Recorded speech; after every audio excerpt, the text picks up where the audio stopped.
தூக்கம் சரியாக இல்லைன்னா அது உங்கள் கிட்னியை எப்படி பாதிக்கும் அப்படின்னா உங்களோட இரத்த கொதிப்பு அதிகமாகும், உங்கள் உடம்புல உள்ள இனிப்பு அளவும் வந்து சரியான நார்மலாக இருக்காது, உங்கள் உடம்புல நிறைய ஸ்ட்ரெஸ் ஹார்மோன்ஸ் வந்து வெளியாகும், உடம்புல இன்ஃப்ளமேஷன்னு சொல்லுவாங்க, இதுவும் அதிகமாகும். இந்த விஷயங்கள் அதிகமாக உங்கள் கிட்னி பிரச்சனையும் இன்னும் அதிகமாக பாதிக்கும். உங்கள் தூக்கம் நல்லா இருந்துச்சுன்னா உங்கள் கிட்னி வந்து நல்லா வேலை செய்கிறது நல்லா அதிகரிக்கும், டாக்ஸின் நல்லா வெளியாக்குறதுக்கு அதால் வந்து சரியான முறையில் அதால் வேலை செய்ய முடியும்.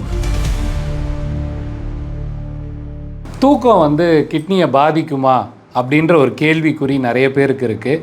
உங்களோட தூக்கம் சரியாக இல்லைன்னா கண்டிப்பாக உங்கள் கிட்னி மட்டும் பாதிக்காது, உங்களோட ஹார்ட், உங்களோட உடம்புல இருக்கிற மித்த உறுப்புகளும் கண்டிப்பாக பாதிக்கும். ஓகே, நான் வந்து என்னோடய வேலையில் தான் நான் ஃபோக்கஸ் பண்ணுறேன், இப்போ வந்து என்னோடய தூக்கம் வந்து எனக்கு வந்து ஒரு செகண்டரி தான் அப்படின்னு நினச்சிங்கன்னா அது ஒரு தப்பான ஒரு முடிவு.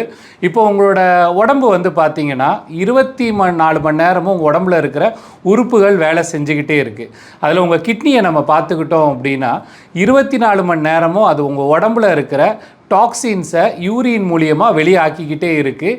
அதே நேரம் வந்து உங்களோட நைட்டு நீங்கள் தூங்குகிற நேரத்தில் தான் அதோட ரிப்பேரிங் அண்ட் ரெக்கவரி ப்ராசஸ் இது நடக்குது.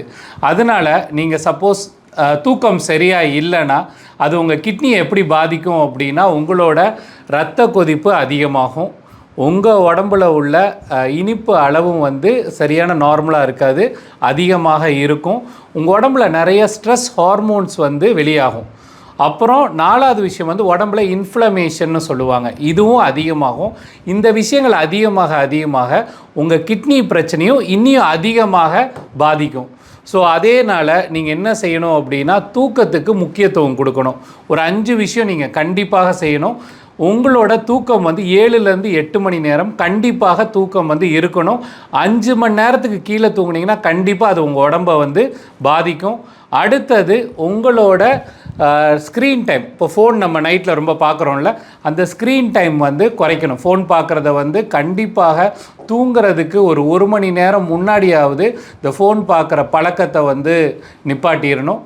3வது வந்து ராத்திரி ரொம்ப அதிகமாக சாப்பிட்றது, இது ஒரு தப்பான ஒரு நம்ம விழிப்புணர்வு. என்னென்னா, நான் நாள் ஃபுல்லாக ரொம்ப வேலை செய்கிறேன், ராத்திரி நிறையா சாப்பிட்டா தான் எனக்கு நல்ல தூக்கம் வரும் அப்படின்னு நீங்கள் நினைக்கிறது வந்து ஒரு தப்பான ஒரு விழிப்புணர்வு. அதை நீங்கள் மாற்றியே ஆகணும். 4வது வந்து ராத்திரி வந்து காஃபி எதுவும் குடிக்காதீங்க. ஏன்னா காஃபி குடிச்சிங்கன்னா அதில் கெஃபைன் அதிகமாக இருக்கும், ஈவன் மைலோ குடித்தா கூட அதில் கெஃபைன் அதிகமாக இருக்கும், அதனால கூட உங்களோட தூக்கம் வந்து பாதிக்கும். 5வது விஷயம் வந்து நீங்கள் தூங்குகிற இடம், பெட்ரூம் வந்து லைட் வெளிச்சம் அதிகமாக இருக்கக்கூடாது. ஏன்னா உங்கள் லைட் வெளிச்சம் இருந்தால் கூட உங்களோட தூக்கம் வந்து சரியாக இருக்காது. இதை நீங்கள் சரியாக பண்ணிங்கன்னா உங்கள் தூக்கம் நல்லா இருக்கும். உங்கள் தூக்கம் நல்லா இருந்துச்சுன்னா உங்கள் கிட்னி வந்து நல்லா வேலை செய்கிறது நல்லா அதிகரிக்கும், டாக்ஸின் நல்லா வெளியாக்குறதுக்கு அதால் வந்து சரியான முறையில் அதால் வேலை செய்ய முடியும்.